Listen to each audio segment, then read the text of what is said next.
Time waste మాట్లాడండి. నాకు వినబట్లే. ఇప్పుడు సోదరు అజయ్ సజ్జ గారు బాగా చెప్పారు. ఏదో మేము జగనమన్న సర్టిఫికేట్ల గురించి లేదా స్కూల్ బ్యాగులు సర్వే రాళ్ళు కరెక్ట్, కొంత తప్పేం లేదు.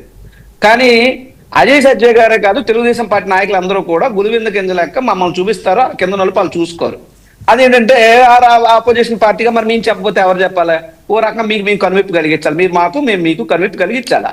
మరుగుదొడ్లకు పసుపు రంగులు, వాటర్ ట్యాంకులకు పసుపు రంగులు, శ్మశానాలకు పసుపు రంగులు, ఆఖరికి అప్పడాల మీద కూడా వేసుకున్నారండి మీ అధికారంలో మీరు ఉన్నప్పుడు.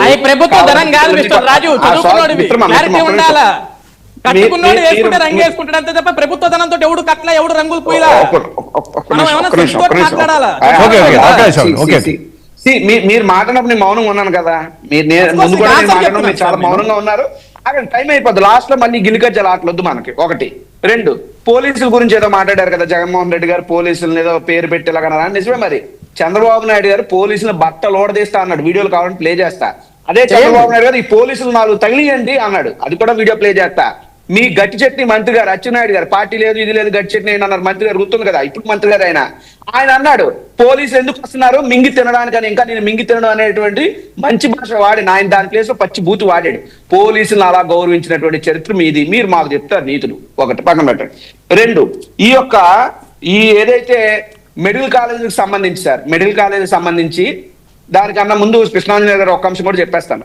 ఆయన మేమేదో బీజేపీతో అంటకాగుతామని, లేదంటే బీజేపీలో ఎవరో ఉంటేదో అయిపోద్దని, ఏ రాజకీయ పార్టీతోనో పొత్తు పెట్టుకోవాల్సిన అవసరమో, అంటకాగాల్సిన అవసరమో, పగలో పార్టీతో రాత్రో పార్టీతో సాయంకాలం మరో పార్టీతో పొత్తులు పెట్టుకునే వ్యవహారం జగన్మోహన్ రెడ్డి కాదు. జగన్ గారు గెలిచినా ఓడినా ఒక్కడే ఒంటరిగా పోరాటం చేస్తాడు, కలబడతాడు, నిలబడతాడు, తెగబడతాడు, ఎదిరిస్తాడు. ఈ అధికారం వచ్చిన తర్వాత ఆయన చేసేస్తాడు. మీరు అందరూ డౌట్ ఏం పెట్టుకోవద్దు. మీరు 2 నెలలు అరెస్ట్ చేస్తాడు, 2 నెలలు కాదు, చెప్పిన దానికన్నా ముందే అరెస్ట్ చేసి లోపల వేస్తాడు. ఎందుకంటే ఇది biggest scam.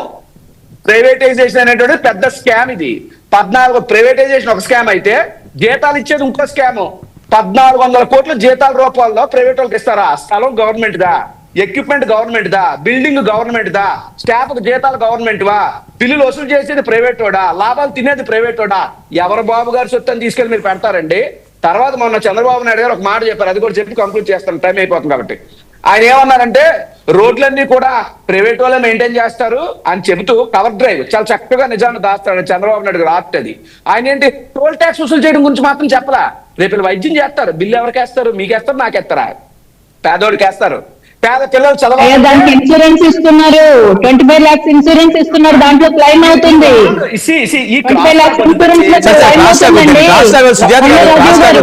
Sujatha garu first to be a good speaker we should be a good listener. Okay, మీరు మాట్లాడి నేను అంత మౌనంగా విన్నాను. మీరు చెప్పే సలహాలు సూచనలు ఎవరికైనా తప్పేం లేదు. ఇప్పుడు మీరు అన్నారు మేమేదో కళ్ళలో నిప్పులు పోసుకుంటున్నాం, గొంతులో వెలక్కాయ పడింది, మేము కళ్ళల్లో నిప్పులు ఎందుకు పోసుకుంటాం తల్లి, మీరు కలకాలం ముగ్గురు కలిసే ఉండాలి. స్టిక్కర్లు చూస్తున్నాం కదా, ఏది పెట్టుకూరు ఎమ్మెల్యే గారి తాలూకా, లేదంటే లోకేష్ మంగళగిరి ఎమ్మెల్యే గారి తాలూకా, అలాగా మా వాళ్ళు కూడా స్టిక్కర్లు ఎక్కున్నారు. ఈ మధ్య ఏదో ట్రెండ్ వచ్చింది, ముగ్గురు కలిసి ఉంటే తప్ప నిలబడలేం, ఎన్నికల ముందు నిలబడలేం అని చెప్పి ముగ్గురులోని భయాన్ని పుట్టించినోడు తాలూకా అని ఎవరు దాడుకుంటుంది. కాకపోతే ఏంటంటే ఇక్కడ మీ క్యాబ్ మీ నాయకులు ఏమనుకుంటారు తెలుసుకోండి. తెలుసుకోకపోతే మీరు కూడా డౌట్ ఏం లేదు. వర్మ గారు, ఇక్కడ వైఎస్ఆర్ కాంగ్రెస్ పార్టీ ప్రతిపక్షంలో ఉండి నిట్ట నిలువున ప్రజలను ముంచేసింది. ఎందుకు ఈ మాట చెప్తున్నాడు? ఇదేంటి ప్రభుత్వం కదా ముంచింది పీపీ విషయాలు అంటే, నిజంగా ప్రభుత్వ నిర్ణయం తప్పు అని ప్రజలు భావిస్తే ఈ ప్రభుత్వం ఉన్నప్పుడే ఖచ్చితంగా ఈ నిర్ణయం వెనక్కి తీసుకునేటువంటి విధంగా ప్రజా ఉద్యమం నిర్మించాల్సినటువంటి బాధ్యత ప్రతిపక్ష పార్టీ మీద